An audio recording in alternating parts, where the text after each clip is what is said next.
Should Aotearoa have been on the bench for such a big game with so much on the line? Was there too much experience coming on late rather than being on early?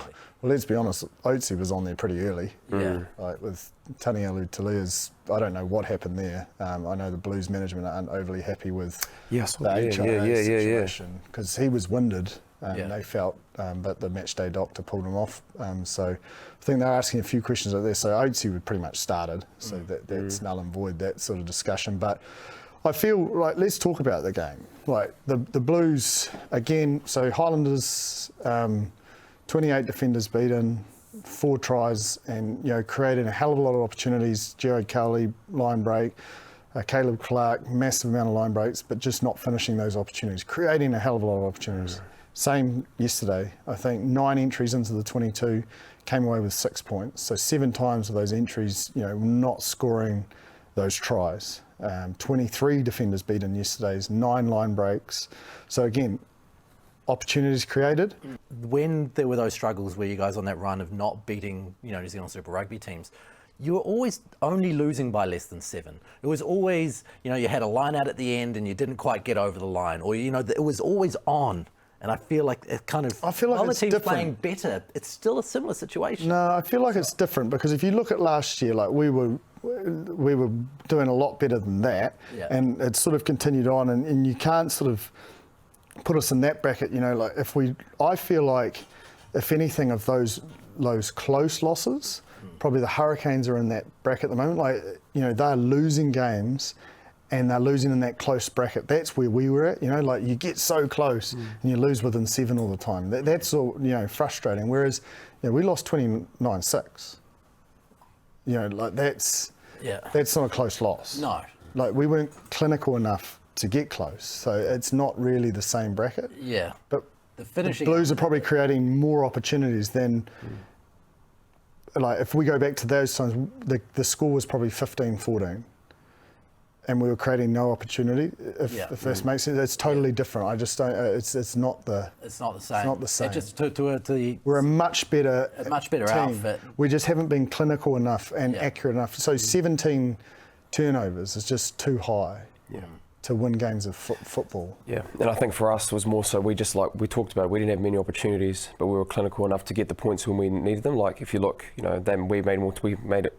Attempted 200 tackles again, but it didn't feel like that. No. It didn't feel like the stats. That's what I mean. You're so clinical when, even when you lost against, the Highlanders and the Chiefs, like the game drivers of the Crusaders don't need that many opportunities because of the clinical cleanouts and it's quite impressive how they can score their point. Because you've got a 10 who's exceptional, probably, if not one of the world's best. Yeah. And then you've got a 12 who's used to playing 15, who's basically a 10 as well. Yeah. And he's big enough and strong enough to be direct at carrying, a big defender, but also is a distributor who gives a 30-metre cutout pass on Severis's chest. Yeah. And then he just goosies and scores. Do you know what I mean? And then you've got a 15 that we've already spoken about. Like it's quite and of course they're clinical because they've got a great forward pack who, Whitelock's playing some of his best footy, and he gets he doesn't get that many raps for, that you guys take him for granted, quite frankly. He shouldn't put up on a pedestal for the amount of rucks. I said that to Israel Dag. He was like, he just does it. I'm like, you take him for granted. It's shocking. We probably started off with a hiss and a roar that first month.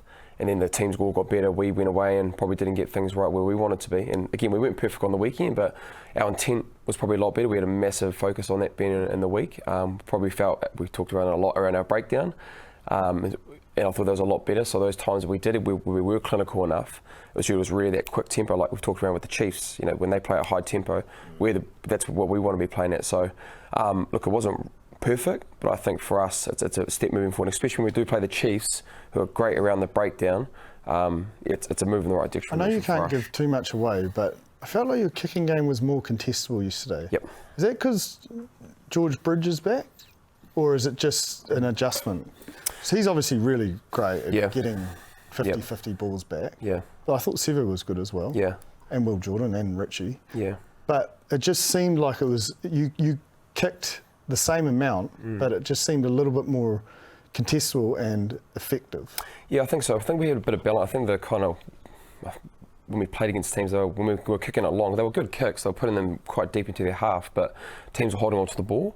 And so then we found, a stat we found out is that we were the worst team in the comp, 7+ phases. We were giving away tries and penalties, so we were the worst in the comp. So I think for us it was more so trying to marry it up and around. We can still kick long and be able to exert pressure that way, but I think going back to our contestable game, likes of George Bridge being back, then we actually got the chance to get the ball back. Even if they do win it, it's a 50-50. And then I think having that balance of being able to still run and play, because when we have the ball in hand, we're great. But I think, again, how can we put pressure on other teams? Going back to our contestable games that we've talked about a lot. Let's have a look at the Canes. What to make of the Canes this year? Are they that far off the pace? That's what I was meaning before. I don't feel like they are. It's just so tight, this competition. And honestly, I think if you looked at that game statistically, the one area that was the difference was the scrum.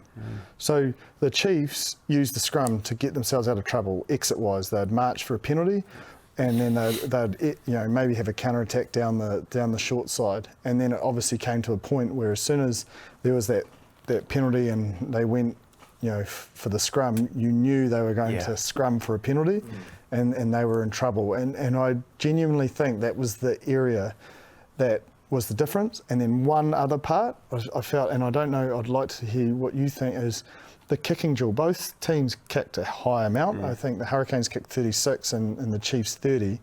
And I just felt the Hurricanes lost it a lot of the time, that territory battle, because the Chiefs was sort of force back, and then the Hurricanes was always the team kicking it out, and the Chiefs would always gain that gain, and they'd get a line out 30 up from in their attacking half and be in that prime spot. And I thought maybe that's potentially a growth area for them is when they get in that kicking duel, just making sure that maybe they have an option out of that they don't succumb to just giving that yardage up. But there's only two areas that they probably lost. Other than that, it was so even.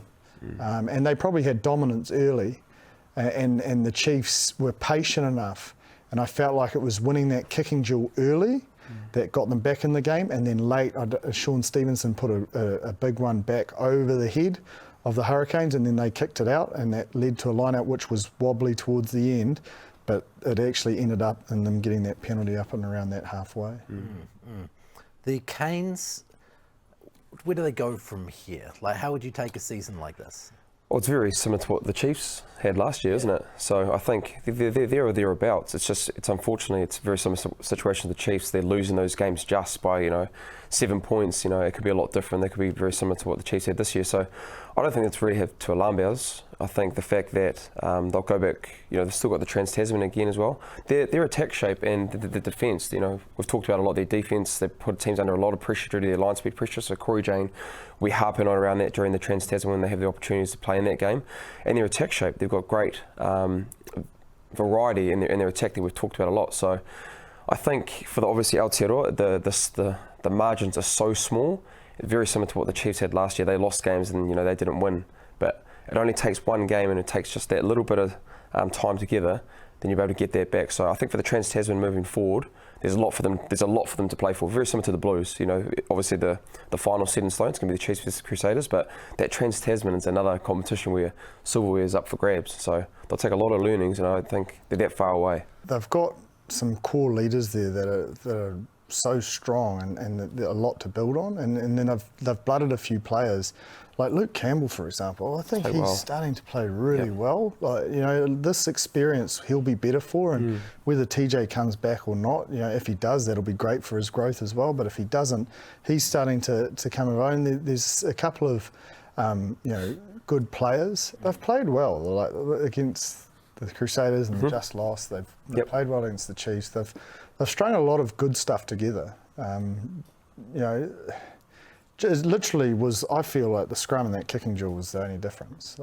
They've created a hell of a lot. I didn't even touch on one point. I've just got to touch on it, is the development of Ngani Laumapi and Umanga Jensen. We're so used to Umanga Jensen taking those down lines. Did you see when he took the drift line out and created that inside ball for Barrett off that scrum? Yeah.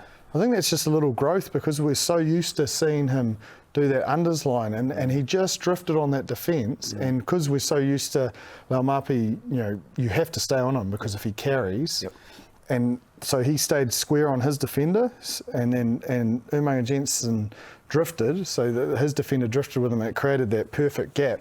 So they're adding a nice little string to their bow, and I know I've been, talking up Nani, but Umaga Jensen's really coming to some good form, and there was another nice little growth in their development and touch, which created that nice little space there.